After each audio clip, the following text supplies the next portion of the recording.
میرے ذہن کے پردوں پر بھی عکس بن رہا ہے کہ مستقبل میں اس کے ساتھ کیا ہونے والا ہے، مگر میں تم سے سننا پسند کروں گی۔ جیا شرارتی انداز میں بولی اور مجھے سمجھ آ گئی کہ یہ ضرور کچھ الٹا بولیں گی۔ جب مہر کے شوہر نے کام سے تھکے ہارے گھر آنا ہے تو اس نے کہنا ہے، بیگم سر میں شدید درد ہے، ذرا ایک کپ چائے تو بنا دیں۔ وہ پراپر ایکٹنگ کرتے ہوئے شروع ہوئی تو بیگم نے کہنا ہے، سرتاج یہاں آئیں، میں آپ کا سر دباتی ہوں اور ایک تازہ تازہ کہانی پڑھی ہے وہ بھی سناتی ہوں، یقیناً اس سے آپ کا سر منٹوں میں بھاگ جائے گا۔ اس کی بات پر وہ دونوں ہنسی سے لوٹ پوٹ ہو رہی تھیں اور میرے لبوں پر بھی نہ چاہتے ہوئے ہنسی آ گئی۔ ہمیں اپنے ہونے والے جیجا جی سے نہایت ہی ہمدردی ہے، ارسلہ ہنستے ہوئے بولی۔ اتنی ہی ہمدردی ہے، تم کر لو نا میری جگہ اور خوب ساری ڈشز بنا کر اس کے معدے پر زور آزمائی کرنا، میں دان پیستے ہوئے کہا۔ شرم تو بالکل بھی نہیں آئی تم دونوں کو، کیا ضرورت تھی ماما کے سامنے اپنے یہ کارنامے بتانے کی؟ اب میری سختی آئے گی، تم دونوں کا کیا جائے گا؟ میں ناراضگی سے اسے دیکھنے لگی تو وہ ہنس دی۔ مہر تمہارا رزلٹ آ گیا؟ میں جو سب کے ساتھ بیٹھے باتیں کر رہی تھی، جب جیا بھاگتی ہوئی آئی اور یہ دل دہلا دینے والی خبر سنائی تو میں ایک دم سے گھبرا گئی اور ہال میں خاموشی چھا گئی۔ کہاں؟ میں تو اس قدر ہکلا گئی تھی جیسے رزلٹ نہ ہو کوئی بھوت پریت آ گیا ہو۔ ویسے ایک دم سے رزلٹ کی آفت ٹوٹ پڑنا کسی بھوت سے بھی خوفناک نہیں ہو سکتی ہے۔ اوہ مائی گاڈ، مہر یہ کیا کر دیا تم نے؟ روحان بھائی جیا سے موبائل لیتے تحیر اور تعجب سے چلائے اور سخت سی کیفیت میں موبائل کو دیکھتے جا رہے تھے۔ جیا بھی بھسوری سی شکل بنائے کھڑی تھی اور مجھے کچھ غلط ہونے کا احساس ہوا۔ کیا میں فیل ہو گئی ہوں؟ ان کی ایسی صورت دیکھ کر میرے اندر سے ڈری سہمی سی مہر نے پوچھا۔ اللہ نہ کرے، میں نے فوراً اس ڈری سہمی سی مہر کو ڈپٹا۔ سب میں ہی فیل ہو گئی ہے یا کسی ایک میں پاس بھی ہوئی ہے؟ سکوت چھائے ماحول میں ماما کی اطمینان بھری آواز اور میں حیرت کی عمیق گہرائی میں گرتے ہوئے ان کو دیکھنے لگی۔ انہیں یعنی یقین تھا کہ میں نے فیل ہی ہونا تھا؟ ماما! صدمے سے تو میری آنکھیں ہی بھر گئیں، جیسے کسی نے مٹھی بھر لال مرچ پھینک دی ہو۔ ایسا کیسے ہو سکتا ہے؟ میرے پیپر تو اچھے ہوئے تھے، میں بھرائی ہوئی آواز میں بولی۔ مجھے تو یقین ہی نہیں ہو رہا تھا۔ جب کوئی فیل ہوتا ہے تو وہ سب سے پہلے اپنی صفائی کے لیے یہی کہتا ہے کہ میرے پیپرز تو اچھے ہوئے تھے۔ وہ ہنس کر بولا، جیسے میرا مذاق اڑا رہا ہو۔ ابھی تم بھی فیلیئرز کی طرح ایگزامز کو کوستی رہو۔ اب کیا کہہ سکتے ہیں؟ جو تم کارنامہ سر انجام دے کر آئی ہو وہ سب کے سامنے آ ہی گیا ہے۔ اس کی باتوں پر میں پھوٹ پھوٹ کر رونے لگی۔ روحان کیوں تنگ کر رہے ہو مہر کو؟ سیدھی طرح بتاؤ کیا رزلٹ ہے ہماری بیٹی کا؟ روتے روتے میری سماعتوں سے تایا جان کی بھاری اور سنجیدہ آواز ٹکرائی تو نم آنکھوں نے چونک کر ادھر دیکھا جیسے روحان بھائی اور جیا ہنس رہے تھے، یعنی وہ مذاق کر رہے تھے۔ ایک سکون سے دل کے گوشے میں اترا۔ بابا، مہر 2nd ڈویژن سے پاس ہوئی ہے اور ہمیں تو یقین ہی نہیں آ رہا۔ روحان بھائی چہکتے ہوئے بولے تو میرا دل کیا کہ میں اچھلوں، کودوں، ناچوں، گاؤں اور بھنگڑا ڈالوں اور لوگوں کو بتاؤں کہ میں پاس ہو گئی ہوں۔ سب نے مجھے پیار کیا اور مبارکباد دی۔ سب بہت خوش تھے۔ جو بڑی بڑی باتیں کر رہا تھا اس کے سامنے جا کر میں نے گردن فخر سے اکڑائی۔ دیکھا، پاس ہوئی ہوں الحمدللہ، وہ بھی 2nd ڈویژن سے۔ میری بات پر طنز بھری مسکراہٹ ابھری۔ ضرور نقل مار کر یہ ڈویژن حاصل کی ہوگی ورنہ تم اس قابل کہاں۔ وہ مجھے ایک زبردست قسم کا طعنہ مار کر اپنے کمرے میں چلا گیا۔ سب نے مبارکباد دی تھی، بس ایک وہی تھا میرا اصلی دشمن، میری کامیابی پر جلنے والا۔ جھوٹے منہ اس نے مبارک نہیں دی، چول، کنجوس۔ ویسے بھی مجھے اس کی مبارکباد سے 2 ٹکے کا فرق بھی نہیں پڑنا تھا، پھاڑ میں جائے۔ دراصل بیچارے کی پیشن کوئی جو غلط ہو گئی تھی میرے بارے میں، اس لیے منہ کی کھانی پڑی تو کس منہ سے مبارکباد دیتا۔ اگلے دن شمائلہ بھابھی اور جیا کے ساتھ شاپنگ کا پروگرام بنا تو بدقسمتی سے بھابھی نے اسے ہی بولا لے جانے کو، کیونکہ روحان بھائی گھر نہیں تھے اور روہیل چاچو بھی انم چچی کے ساتھ سسرال گئے ہوئے تھے۔ بابا اور تایا جان اپنے اپنے کام پر تھے، باقی یہی گھر تھا جس کی نائٹ ڈیوٹی تھی اور ہمیں شاپنگ پر لے جانے کی ذمہ داری تائی جان نے اسے دے دی۔ میں بھی کوئی چوں چراغ کیے شرافت سے چلی گئی۔ جیا، یہاں قریب ہے اردو بازار، تھوڑی دیر کے لیے میرے ساتھ چلو، وہاں نئی کتابیں مارکیٹس میں آئی ہیں تو میرا دل کر رہا ہے لگے ہاتھوں ان کو بھی لیتی جاؤں۔ میں نے کپڑوں کے شاپ میں داخل ہوتی جیا سے کہا تو اس نے کھا جانے والی نگاہوں سے مجھے دیکھا۔ شمائلہ بھائی، بھابھی اور ارحام آگے تھے، اس لیے انہوں نے میری بات نہیں سنی۔ چپ کر کے نا بیٹھی رہو، ہم یہاں تمہاری کتابوں کی شاپنگ کرنے نہیں آئے، اس نے سختی سے جواب دیا۔ یہی تو یہی تو تم جیسے لوگوں کی سوچ ہے، کپڑے جوتوں پر ہزاروں لاکھوں خرچ کر لیتے ہو، مگر کتابوں کے لیے نہ تو تم لوگوں کے پاس پیسے ہوتے ہیں اور نہ ہی وقت ہوتا ہے۔ تمہیں اتنا نہیں پتا کہ کپڑوں سے کئی درجے بہتر کتابیں ہوتی ہیں۔ میں اس کی بات پر فرتے جذبات کے عالم میں بولی۔ چلو میں چچی سے بات کروں گی، مہر کو اب سے کتابوں کے جوڑے بنا کر دیا کرے، کیونکہ کپڑے تو اچھے نہیں ہوتے نا۔ میری باتوں کو غیر سنجیدگی سے لیتے ہوئے وہ بولی تو میرا دل کیا کہ کوئی بڑا سا پتھر اٹھا کر میں اس کے سر پہ ماروں۔ مجال ہے یہ لوگ کبھی مجھے سنجیدہ لے لیا کریں۔ مجھے بہت دکھ ہوتا تھا جب میں کتابوں کی اس قدر ناقدری ہوتے دیکھتی تھی۔ میں بے دلی سے شاپنگ میں ان کے ساتھ ساتھ گھومتی رہی۔ جب پھر ایک دفعہ جیا کو منانے کی کوشش کی تو وہ بھڑک اٹھی۔ مہر، میں نہیں جاؤں گی تمہارے ساتھ۔ تمہیں سمجھ کیوں نہیں آتا؟ ارحام بھائی ہمارے ساتھ ہیں، اگر انہیں پتہ چل گیا تو وہ بہت غصہ کریں گے۔ وہ کون ہوتا ہے ہم پر غصہ کرنے والا؟ تم نے نہیں جانا تو نہ جاؤ، میں تو جاؤں گی، دیکھتی ہوں کون غصہ کرتا ہے۔ ارحام کے نام پر ڈٹائی سے بولی تو جیا تعصب سے سر ہلاتے دوبارہ جولری دیکھنے میں مگن ہو گئی۔ مہر ادھر آؤ نا، تو تم ایسے کھڑی ہو جیسے ابھی بھاگ جاؤ گی۔ بھابھی کے بلانے پر ان کے پاس چلی گئی۔ یہ ڈریس کیسا ہے؟ ایک خوبصورت میرون رنگ کی گولڈن کڑھائی والے سوٹ کو میرے سامنے کرتے ہوئے بولی۔ اچھا ہے، بے دل سے جواب دیتے ہوئے میری نظر شاپ کے گلاس ڈور کے باہر کھڑے ارحام پر پڑی۔ میری نظر نے حیرانی سے اس کا پیچھا کیا جہاں وہ جا رہا تھا۔ بھابھی سے بہانہ کر کے میں باہر آئی۔ وہ ایک خوبصورت سی لڑکی کے ساتھ کھڑا ہنس ہنس کر باتیں کر رہا تھا۔ پھر وہ دونوں ایک دکان میں داخل ہوئے۔ ارحام بخاری، اب دیکھو میں تمہارے ساتھ کیا کرتی ہوں۔ میرا مذاق اڑاتے ہوئے نا اب دیکھتے جاؤ مہر تمہیں کیسے مزہ چکھاتی ہے۔ میرا دماغ زبردست قسم کا منصوبہ سازی کرنے میں مصروف ہو گیا تھا۔ میں جیا اور بھابھی کو بتائے بغیر اردو بازار چلی گئی۔ وہاں کتابوں کا ایک بڑی تعداد میں مجموعہ تھا کہ میرا دل فوراً نادان بچے کی طرح مچلنے اور عزت کرنے لگا کہ یہ سب کتابیں خرید لوں، جس میں ہر طرح کی کتابیں تھیں۔ میں وہاں گھوم پھر کر ایک ایک کتاب کو دیکھنے لگی۔ سارے ناولز خریدنے کے لیے تو نہیں، ہاں مگر 3-4 ناول خریدنے جتنے پیسے تھے میرے پاس۔ میں نے اپنی پسند کے نئے ناولز پیک کروائے۔ وہاں سے نکلنے کو میرا من ہرگز نہیں کر رہا تھا۔ ملبوسات، جوتے، زیورات اور کھانے پینے کی اشیاء جیسے دکانوں میں انتہا کو جھمکٹا لگا ہوا تھا، مگر کتابوں کی دکان پر اکا دکا لوگ ہی آتے جاتے نظر آ رہے تھے۔ میں نے بیگ سے موبائل نکالا تو جیا کی 4-5 مس کالز آئی ہوئی تھیں۔ وہ لازم مجھے ڈھونڈ رہی ہوگی، اور جب کہیں نظر نہیں آئی تو اس کا بدتمیز دماغ، میرا بدترین دشمن، ضرور غصے کی شدت سے لال پیلا ہو رہا ہوگا۔ میں جلدی جلدی چلتے ہوئے وہاں پہنچی جہاں میں انہیں چھوڑ کر آئی تھی، مگر وہاں نہ ملی۔ پاگلوں کی طرح پھر ایک شاپ میں جھانک کر دیکھا تو ان کا نام و نشان ہی سرے سے نہیں مل رہا تھا۔ مہر، تم بھی حد درجہ بدھو ہو، میں خود کو کوستے ہوئے جیا کو کال کرنے لگی۔ ہیلو، کہاں پر ہو تم لوگ؟ اس کے فون اٹھاتے ہی میں نے پوچھا۔ گھر پر ہیں، دوسری طرف سے سکون سے جواب ملا۔ کیا؟ میں تعجب سے تقریباً چلائی تھی۔ آس پاس سے گزرتے لوگوں نے چونک کر دیکھا۔ غالباً میں بھی تم لوگوں کے ساتھ آئی تھی جیا۔ صدمے سے تو مجھ سے بولا ہی نہیں جا رہا تھا، یعنی وہ مجھے چھوڑ کے چلے گئے تھے، اور میں بھی غالباً تمہیں بتایا تھا کہ بھائی غصے ہوں گے، مت جاؤ، پھر کسی دن چلے جانا، مگر تم تو وہی کرتی ہو جو تمہیں اچھا لگتا ہے۔ تم ہمیں بتائے بغیر بک شاپ چلی گئی، اور بھائی کو جب پتہ چلا تو وہ بہت غصہ ہوئے۔ ان کا کہنا تھا کہ جس طرح تم وہاں گئی ہو اب ویسے ہی گھر پہنچ جاؤ گی۔ تمہارے بھائی کو تو میں مزہ چکھاؤں گی، ایک دفعہ مجھے گھر آ لینے دو۔ میں نے غصے سے دانت پیستے ہوئے فون بند کر دیا۔ مجھے حد سے زیادہ اس پر غصہ آ رہا تھا۔ کوئی ایسا بھی کرتا ہے؟ میں ہونکوں کی طرح ادھر ادھر دیکھا، اندر ہی اندر مجھے ڈر لگ رہا تھا۔ میں ایک طرف کھڑے ہو کر روہیل چاچو کو فون کرنے لگی اور انہیں ساری صورتحال بتائی۔ انہوں نے 15 منٹ میں پہنچنے کا کہا، کیونکہ ان کا سسرال یہاں سے تھوڑے ہی فاصلے پر تھا تو وہ جلدی پہنچ سکتے تھے۔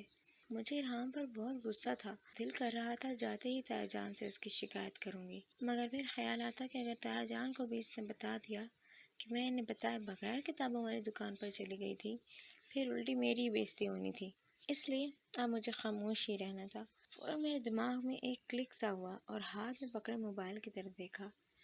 تھوڑی دیر انتظار کے بعد ریحل چاچو کے ساتھ میں گھر آ گئی تو ماما نے مجھے ہاتھوں ہاتھ لیا۔ میری خوب بے عزتی ہوئی اور میں خاموشی سے بس سنتی رہی۔ دل و دماغ اپنے منصوبے پر عمل کرنے کو ترتیب دے رہا تھا۔ آپ کو معلوم ہے بھابھی، وہاں پر اتنی زیادہ بکس تھیں کہ مت پوچھیں۔ میرا تو دل کر رہا تھا کہ ساری بکس میں خرید لوں، مگر افسوس میرے پاس اتنی رقم نہیں تھی اور نہ ہی ماما نے اتنی بکس کو گھر میں آنے دینا تھا۔ میں بیچارگی سے بولی، مہر اتنے پسند ہیں تمہیں یہ ناولز؟ بھابھی پر اشتیاق نگاہوں سے مجھے دیکھتے ہوئے بولی، بھابھی مجھے ان سے عشق ہے۔ میرے پاس الفاظ ہی نہیں کہ میں آپ کو کیسے بتاؤں کہ مجھے ان سے دیوانگی کی حد تک محبت ہے۔ میں صدقے دل سے اعتراف کرنے لگی تو وہ مسکرا اٹھی۔ ہاں تو اسی لیے ان کا مستقبل ہم سب کو خطرے میں لگتا ہے۔ ویسے بھابھی، آپ کی فیملی میں دور دور تک کوئی مرد حضرات ناول نگار نہیں ہے؟ جیا نے بھابھی سے استفسار کیا۔ نہیں جیا، کیوں پوچھ رہی ہیں آپ؟ بھابھی، میں سوچ رہی ہوں کہ اگر کسی ناول نگار سے اس ناولز کی دیوانی کی شادی کر دیں تو جوڑی اچھی رہے گی۔ وہ لکھتا جائے گا اور یہ پڑھتی جائے گی، کسی کو کوئی پریشانی بھی نہیں ہونی، مہر بھی خوش، مہر کے آس پاس والے بھی خوش اور مطمئن۔ کیسا آئیڈیا؟ نہایت سستا آئیڈیا، میں نے منہ بزور کر کہا۔ بھابھی اس کی بات پر ہنس رہی تھی۔ تو پھر اس بک شاپ والے کا کیا خیال ہے جہاں آج بھاگتے بھاگتے گئی تھی محترمہ؟ پھر تمہیں ناول خریدنے کی ضرورت بھی نہیں پڑے گی، جتنے چاہے پڑھ لینا۔ وہ آنکھ مارتے ہوئے شرارت سے بولی۔ تم رہنے ہی دو، وہ اس بارے میں سوچنا تو اچھی بات ہے۔ اس کی بات پر مجھے بالکل بھی ہنسی نہیں آ رہی تھی۔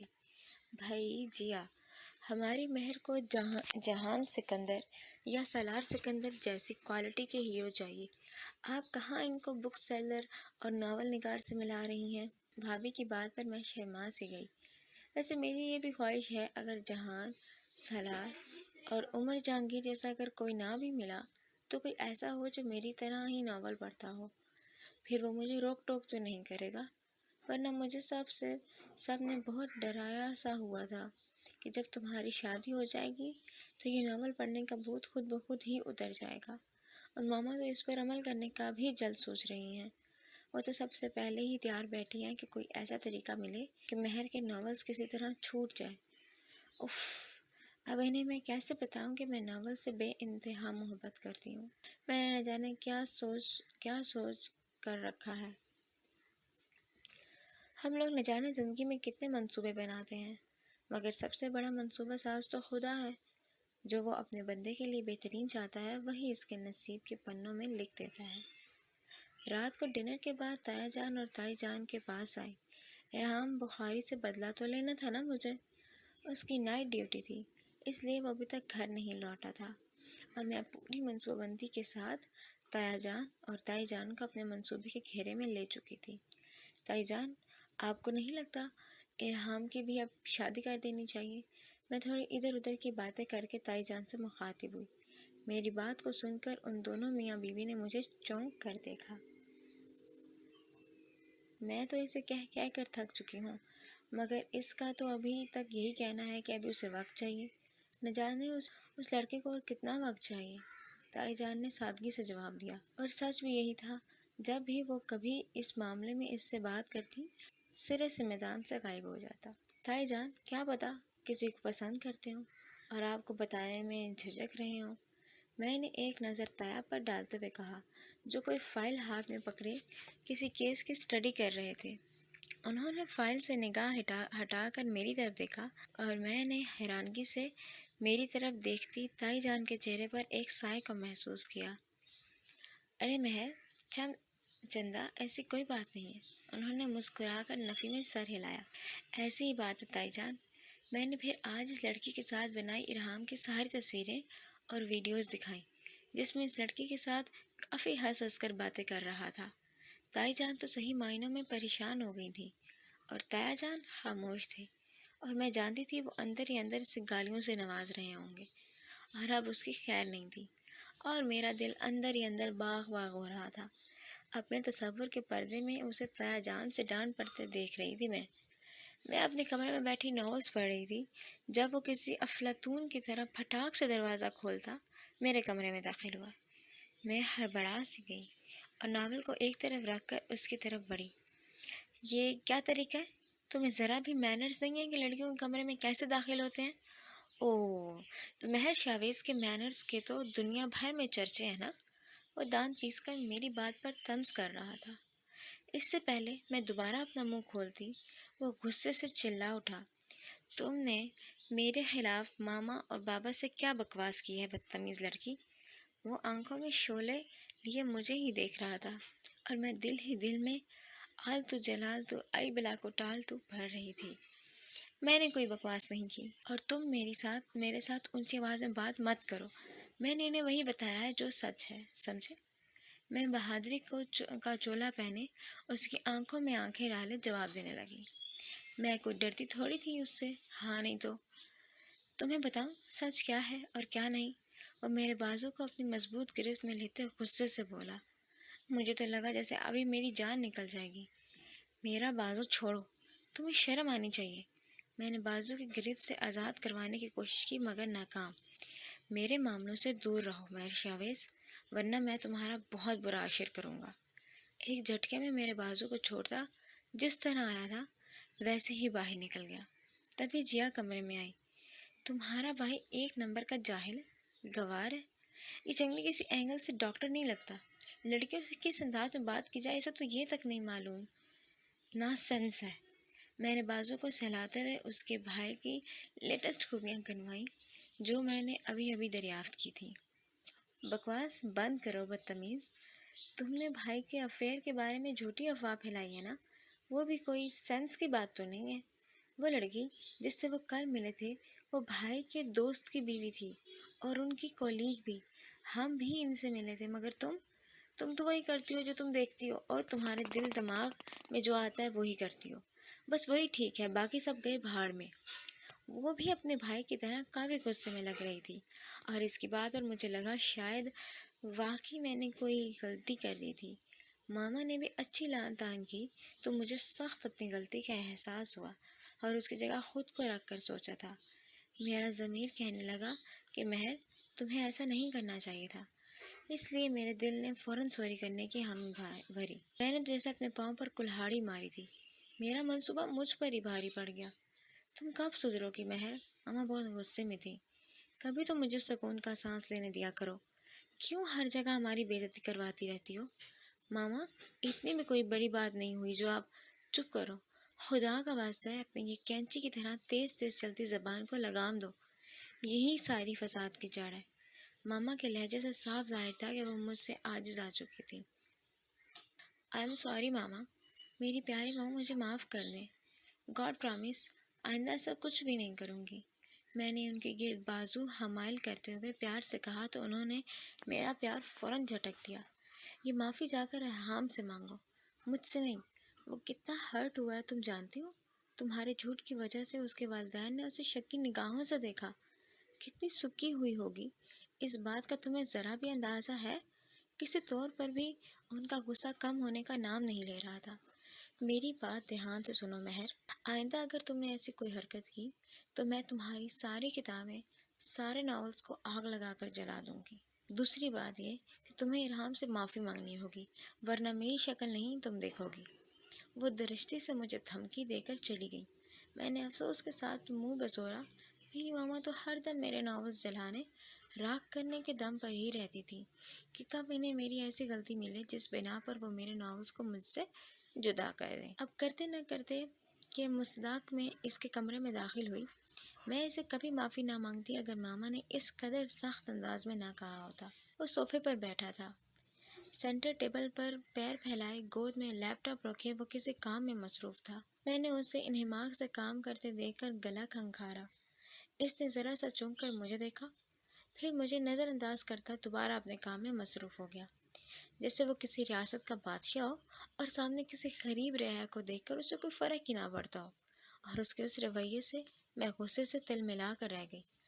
ارحام، میں غصے کو ضبط کرتی بامشکل بولی۔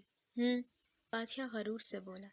آئی ایم سوری، میری بات پر اس نے حیرت سے اوپر دیکھا، جیسے میرے سر پہ کوئی سینگ نکل آیا تھا، جو اتنا حیران ہو رہا تھا۔ اسے یقین نہیں آ رہا تھا شاید کہ میں اس سے سوری کر رہی ہوں۔ آتا بھی کیسے؟ میں نے کبھی بڑی سے بڑی غلطی پر بھی اسے سوری نہیں کہا تھا۔ یہ بھی اگر مما مجبور نہ کرتی تو میں کبھی اسے سوری نہ کرتی۔ ویسے تم نے کام معافی والا کیا تو نہیں مہر شاویز، لیکن اگر تم اس قدر بیچاری سی شکل بنا کر آئی ہو تو تمہیں خالی ہاتھ لوٹایا نہیں جا سکتا۔ وہ مہربان بادشاہ کی مانند گویا غریب رعایا پر کوئی عظیم احسان کر رہا تھا۔ میں نے غصے سے اس مغرور بادشاہ کو دیکھا اور اس کے کمرے سے باہر نکل کر ایسے تھم لیا جیسے اندر میرے لیے آکسیجن کی نہایت کمی ہو گئی تھی۔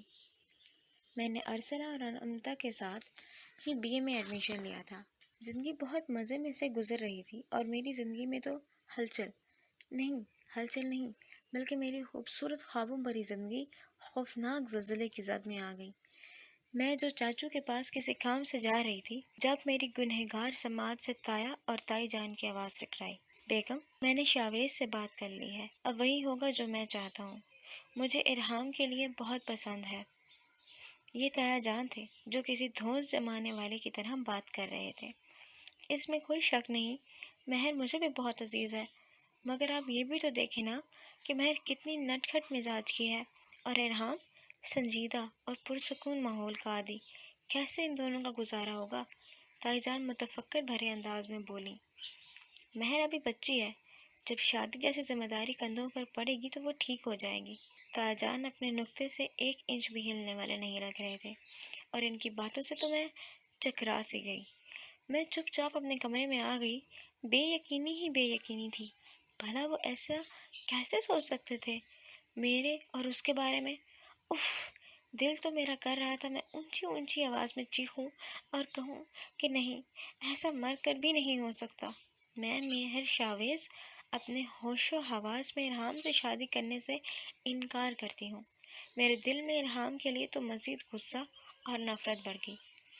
اگلے دن میں نے بیچاری سی صورت بنا کر ارسلہ اور انمتا کو ساری کہانی بتائی تو وہ نہایت پرجوش سے میری خوشی کا اظہار کرنے لگی۔ میں نے حیرانی سے انہیں دیکھا۔ ایک بات تو بتاؤ، تم دونوں کی دوست ہوں میں یا دشمن، جو اتنا خوش ہو رہی ہو اس بات پر؟ میں نے دانت پیستے ہوئے کہا تو وہ دونوں ہنس دیں۔ ظاہر سی بات ہے، تمہاری دوستیں ہیں، اس لیے تمہیں اتنا اچھا ہم سفر ملنے پر ہم بہت خوش ہو رہے ہیں۔ اچھا، میں متعجب سا چلائی، مجھے یقین نہیں آ رہا تھا۔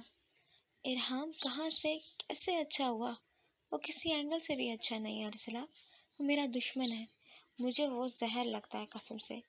میں رونے کی تھی انہیں یہ یقین دلاتے کہ ارحام بخاری مجھے ذرا اچھا نہیں لگتا۔ وہی تو ہر اینگل سے اچھے ہیں تمہارے لیے مہر، تم کبھی غور سے دیکھو، وہ بالکل تمہارے ناولز کے ہیرو جیسے ہیں۔ اننتا چہک کر بولی اور میرا دل نہیں کی تکرار کر رہا تھا۔ اگر تم دشمنی اور نفرت کی اینک اتار کر ارحام بھائی کو دیکھو گی تو ان میں تمہیں بالکل ہیرو جیسے لک آئے گی اور پھر دشمن کے بجائے جانم ہو جائیں گے، زہر کی جگہ شہد لگنے لگیں گے۔ ارسلہ رسان سے مجھے سمجھا رہی تھی۔ ویسے تم دونوں مجھے اپنا دوست کہتی ہو اور ارحام اتنا پسند بھی ہے تم دونوں کو، تو میں نے تم دونوں میں سے کروا لینا کوئی ان سے شادی، اگر تم اتنا ہی فلیٹ ہو گئی ہو تو۔ اگر یہ آفر ہمیں پہلے کرتی تو یقیناً ہم منع نہ کرتی، اب تو ہم انہیں تمہارے حوالے سے بھائی بنا چکے ہیں، ارسلہ تعصب سے بولی۔ ہاں تو اور کیا، ویسے بھی تمہارا تایا جان نے اپنے شہزادے بیٹے کے لیے تمہیں پسند کر لیا ہے، تو ہماری دال کہاں گلے گی؟ انمتا کو بھی کافی افسوس ہو رہا تھا اور سب سے بڑا افسوس مجھے ہو رہا تھا، جس کی قسمت میں اکڑوں انسان سے پھوٹی جا رہی تھی۔ میرا دل تھاڑے مار مار کر رو رہا تھا۔ تایا جان اور تائی جان کی جو باتیں اڑتی میرے کانوں میں پڑ چکی تھیں، اس کے بارے میں لگاتار 2-3 دن سوچ کر آدھا خون جلا دیا تھا۔ باتیں کچھ ایسی تھی کہ میرا دل اور دماغ میرے قابو میں رہا ہی نہیں تھا۔ سب سے زیادہ تو مجھے اپنے ناولز کی شدید ٹینشن ہوئی، کیونکہ خدا نہ کرے اگر ایسا کچھ ہو جائے تو وہ میرا اور میرے ناولوں کا دشمن سب سے پہلے تو ان کو ٹھکانے لگائے گا۔ جب سے یہ بات میں نے سنی تھی، بس خدا سے اس بلا کو ٹال دینے کی ہی دعائیں کر رہی تھی کہ بس یہ کسی طرح بلا ٹل جائے۔